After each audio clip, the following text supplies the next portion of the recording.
तपोस्थली जिस स्थान के उत्तर में मां सरयू का पावन स्थान और जिसके दक्षिण में बाबा गोविंद साहब की तपोस्थली, उसके बीचों बीच मर्यादा पुरुषोत्तम भगवान राम श्री राम के नाम से स्थापित इस रामनगर की पावन धरती पर स्वास्थ्य अस्पताल के बगल में यहाँ के बलिदानी पुरुषों के, बलिदानी वीरों के, माँ भारती के वीर पुत्रों के, उनके जो यहाँ पर शहीद स्मारक बनाया गया है, उस शहीद स्मारक पर आज यहाँ पर आलापुर थाने के थानाध्यक्ष, थाना प्रभारी और यहाँ के सम्मानित थाने के सभी उप निरीक्षक बंधु, यहाँ के कांस्टेबल बंधु, यहाँ पर उपस्थित पत्रकार बंधु, यहाँ की सम्मानित जनता एवं नन्हे मुन्ने बच्चों का हृदय से स्वागत अभिनंदन करना चाहता हूँ।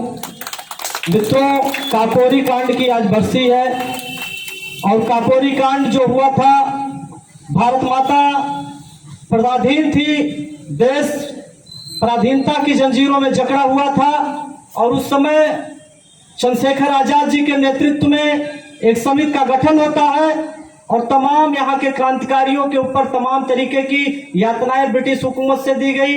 धन का अभाव था, भारत माता को स्वाधीन कराना था, तो काकोरी कांड जैसी घटना को वहां पर अंजाम दिया गया और इस तरीके से तमाम यातनाएं सहते हुए, तमाम तरीके की कठिनाइयों के बाद भी भारत माता को 15 अगस्त 1947 को इन महान वीरों ने स्वतंत्र कराया।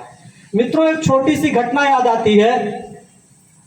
जब खेत में बुआई का कार्य चल रहा था और भगत सिंह अपने पिताजी के साथ, पितामह के साथ, अपने परिवार के साथ खेतों में बुआई कर रहे थे, तो एक किनारे पे 6 साल के भगत सिंह वहां पर खेत में कुछ बो रहे थे।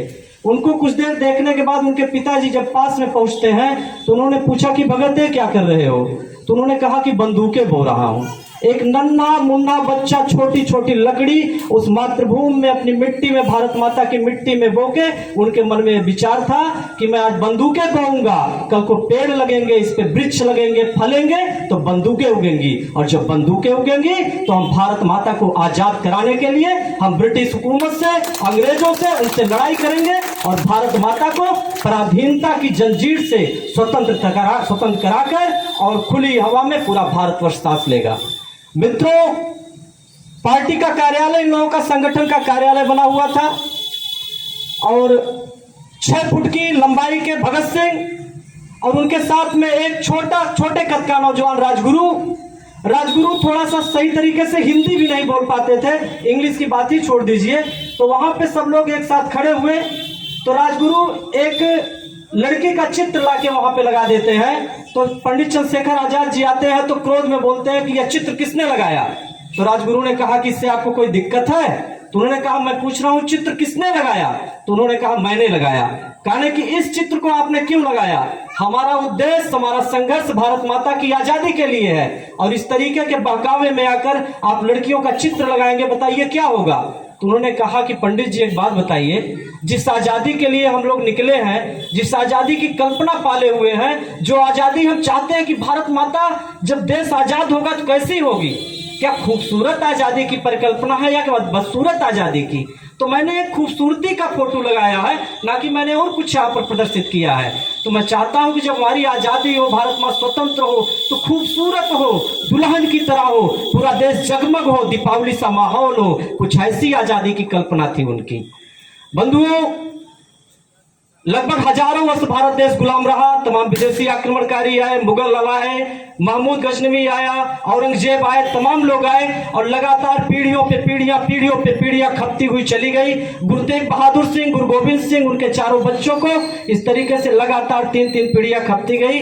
भारत माता परतंत्र थी, देश में औरंगजेब का शासन था। उस समय जब गुरु गोविंद सिंह के 2 बच्चों को वजीर खान ने पकड़ के ले जाके ब्रिटिश वहां पे मुगल सम्राट उनके जो थे औरंगजेब, उनके सामने प्रस्तुत किया, तो बच्चों से शर्त रखी गई कि आप अपना धर्म परिवर्तन करिए, सिखा काट दीजिए, तिलक को मिटा दीजिए, जनेऊ को उतार दीजिए और भारत में पूर्ण रूप से औरंगजेब का शासन होगा, आपको हमारे अधीन कार्य करना होगा। नन्हे मुन्ने बच्चे जिनकी उम्र महज 7 साल और 9 साल थी, बच्चों का नाम था फतेह सिंह, जोरावर सिंह। उन दोनों बच्चों ने वहां पे यह स्वीकार किया कि हम कहीं किसी तरीके से अपना परिवर्तन नहीं करेंगे, भारत माँ की रक्षा करेंगे, देश की रक्षा के लिए अपने प्राणों का बलिदान देने के लिए दोनों तैयार हो गए। दोनों बच्चों को दीवारों में चुना जाने लगा। दीवार जब बच्चों के घुटनों तक आई तो ईंटों को छीलने की बजाय घुटनों को छीला गया, दीवार को सीधा किया गया। दीवार जब दोनों बच्चों के सीने तक पहुंची तो बड़े भाई का आंखों का आंसू छोटे भाई के कंधे पर गिरता है। तो छोटे भाई ने कहा कि भैया क्या आप मृत्यु से डर गए? तो बड़े भाई ने कहा नहीं भाई, मैं मृत्यु से नहीं डरा हूं।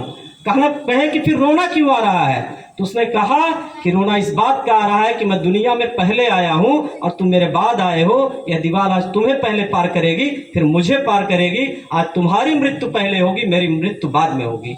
तब दोनों भाइयों ने एक सुर में कहा, फतेह सिंह जोर से बोला, जोरावर शेर सा बोला।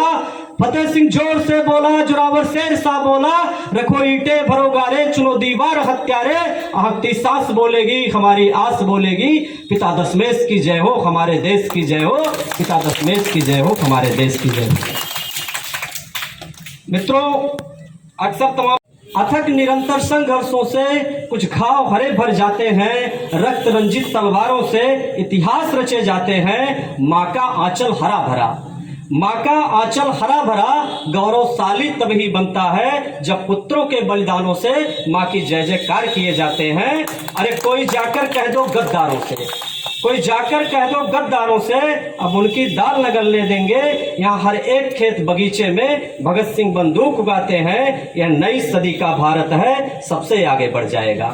यह नई सदी का भारत है, सबसे आगे बढ़ जाएगा, पूरी दुनिया का नेतृत्व करेगा और जगत गुरु कहलाएगा।